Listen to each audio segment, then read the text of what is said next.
Hello students, हम पढ़ रहे हैं हमारा सेकंड चैप्टर सीरीज़ का पेज नंबर 27 पर।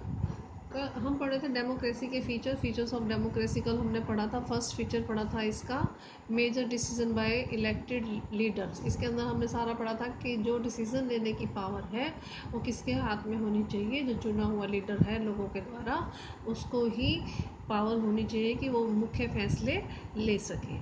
ठीक है, आज हम पढ़ेंगे सेकंड इसका feature, free and fair electoral competition. Free and fair means एकदम से बिना किसी माल प्रैक्टिस के, बिना किसी चीटिंग के जो इलेक्टोरल कंपटीशन है, जो चुनावी कंपटीशन होता है, वो हो। तो इसके अंदर यहाँ पे दो एग्जांपल दिए गए हैं। एक चाइना का दिया गया है, सेकंड आपको मेक्सिको का दिया गया, आपको समझाने के लिए इसी बात को अच्छे से।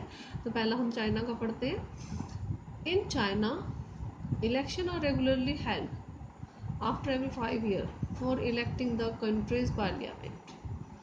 चाइना के अंदर जो इलेक्शन है रेगुलरली होते हैं हर 5 साल के बाद, जो पार्लियामेंट है उसको बनाने के लिए। अब कॉल्ड क्वांगू रेमिन डाइबियो ड्यूबी, ये उसके नाम है, वहाँ का चाइनीज़ नेम है ये, लेकिन इसको क्या कहते हैं, नेशनल पीपल्स कांग्रेस, जो पार्लियामेंट का नाम दिया गया है यहाँ पर। ठीक है, द नेशनल पीपल्स कांग्रेस, ये क्या है, वहाँ की संसद का नाम है, पार्लियामेंट का नाम है। Has the power to appoint the president of the country, इन्हीं के पास तो पावर है, यहाँ की पार्लियामेंट के पास पावर है कि ये अपॉइंट कर सकते हैं प्रेसिडेंट को। It has nearly 3000 member elected from all over China. अब यहाँ की जो पार्लियामेंट है नेशनल पीपल्स कांग्रेस, इसके 3000 मेंबर्स हैं जो कि ऑल ओवर चाइना से जिनको चुना जाता है। Some members are elected by the army, कुछ मेंबर्स को आर्मी में से भी इलेक्ट किया जाता है। बिफोर कंटेस्टिंग इलेक्शन लड़ने से पहले a candidate needs the approval of Chinese communist party, जो भी कैंडिडेट जिसने इलेक्शन लड़ना है उसे चाइनीज़ कम्युनिस्ट पार्टी से अप्रूवल लेना होता है, इजाज़त लेनी होती है।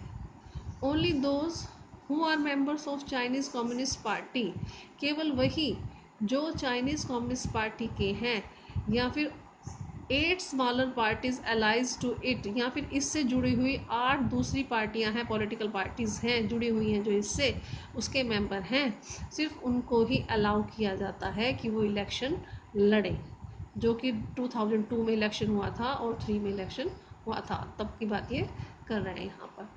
The government is always form by the communist party, जो गवर्नमेंट है केवल कम्युनिस्ट पार्टी के द्वारा ही बनाई जाती है हमेशा। तब यहाँ पे क्या समझ आ रहा है आपको, सिर्फ एक ही पार्टी है, कौन सी पार्टी है, कम्युनिस्ट पार्टी।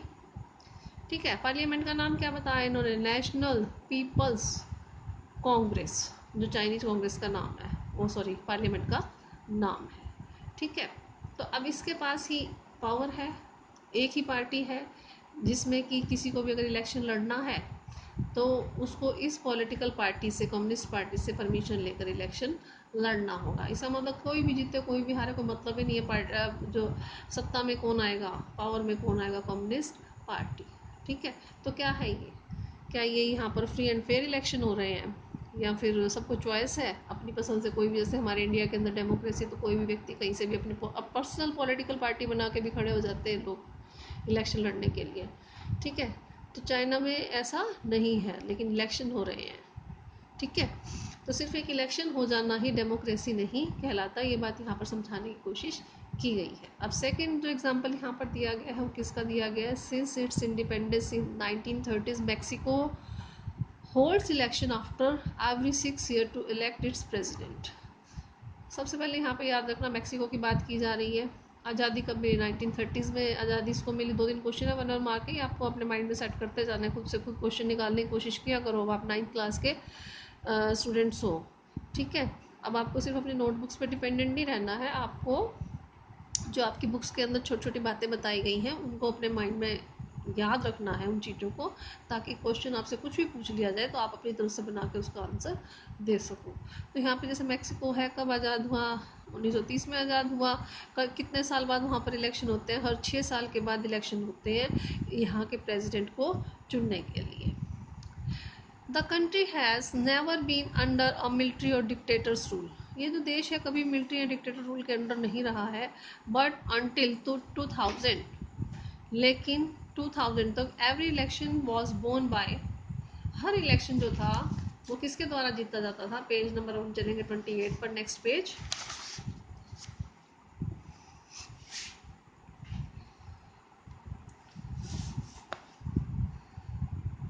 पीआरआई पार्टी थी, उसके द्वारा हर इलेक्शन को जीता जाता था। अब पीआरआई की फुल फॉर्म यहाँ पर क्या दी गई है, आपसे कई बार पीआरआई की फुल फॉर्म पूछ लेते हैं, क्या होती है?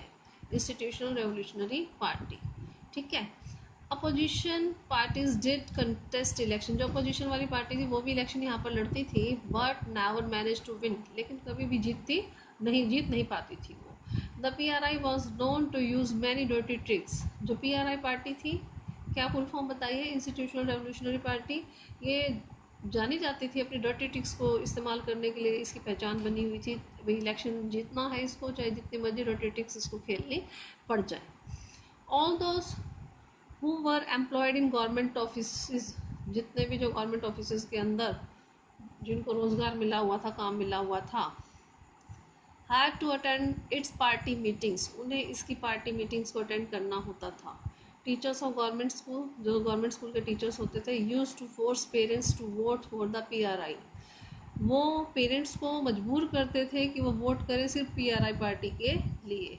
Media largely ignore the activities of opposition political parties except to the criticism them, media जो थी बड़े लेवल पर इग्नोर ही कर देती थी जो भी अपोजिशन, जो विरोधी पॉलिटिकल पार्टियां होती थी, उनकी जो एक्टिविटीज़ होती थी उनको मतलब कि इग्नोर कर देती थी, क्या वो कर रही है, उनके ध्यान ही नहीं देना जैसे भी क्या कर रही क्या नहीं कर रही। Some time the polling booths were shifted from one place to another in the last minute, और कई बार तो जो पोलिंग बूथ्स होते थे उनको एकदम से शिफ्ट कर दिया जाता था, एक जगह से दूसरी जगह पर एकदम लास्ट मिनट पर आकर, अचानक से। जिस दिन वोटिंग है उस दिन चेंज करते हैं, यहाँ वोटिंग नहीं होनी वहाँ वोटिंग होगी। पोलिंग बूथ एक वर्ड आया है यहाँ पर, पोलिंग बूथ क्या होता है आपको पता भी होगा कुछ बच्चों को, तो कुछ को नहीं भी होगा, तो चलो मैं बता देती हूँ। पोलिंग बूथ जहाँ पर जाकर की वोट डाली जाती है, उस कोई एरिया या कोई स्कूल होता है ना पर्टिकुलर, जहाँ पे कि पोलिंग बूथ बनाया जाता है, जहाँ पे जाके आपके पेरेंट जो है वोट डाल के आते हैं, भाई इस स्कूल में है, इस कॉलेज में है,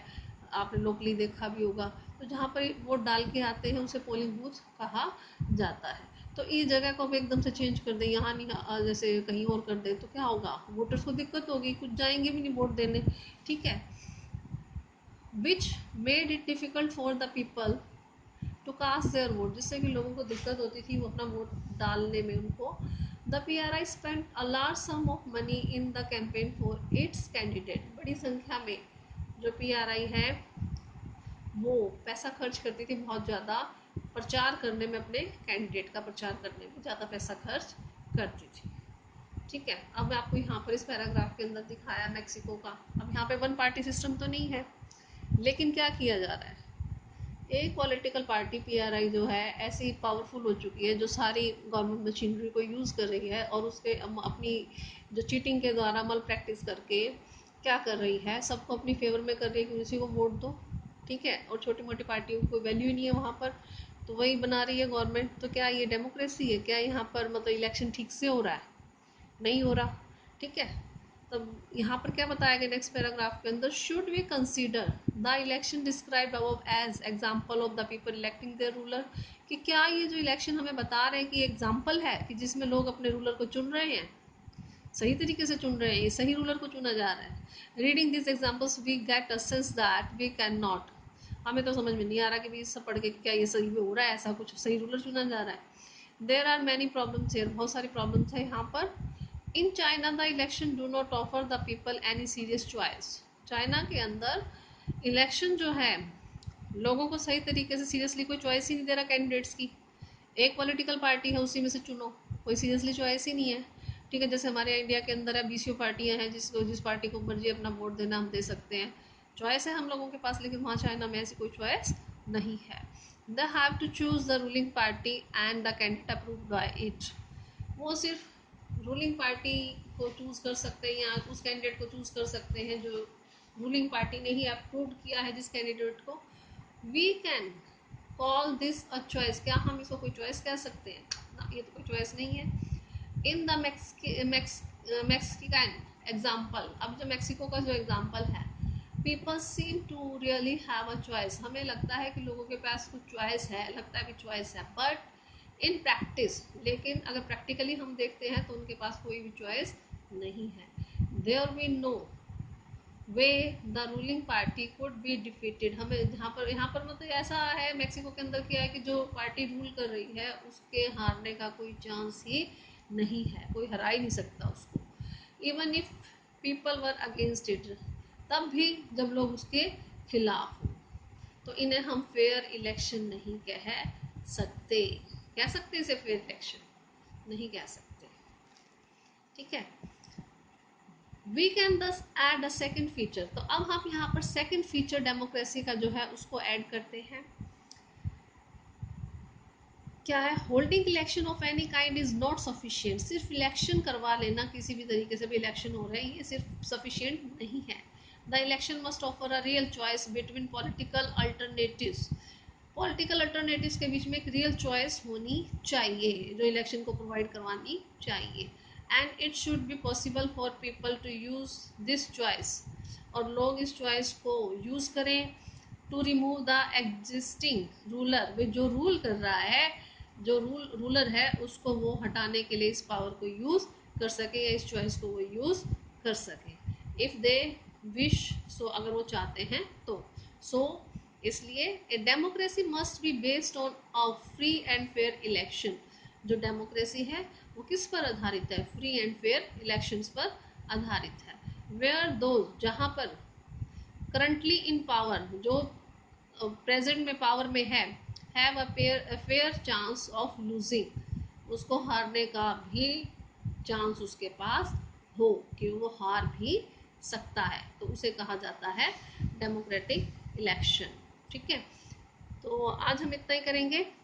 अगर इस यहाँ तक कोई प्रॉब्लम है तो मुझसे डिस्कस कर लेना। Thank you.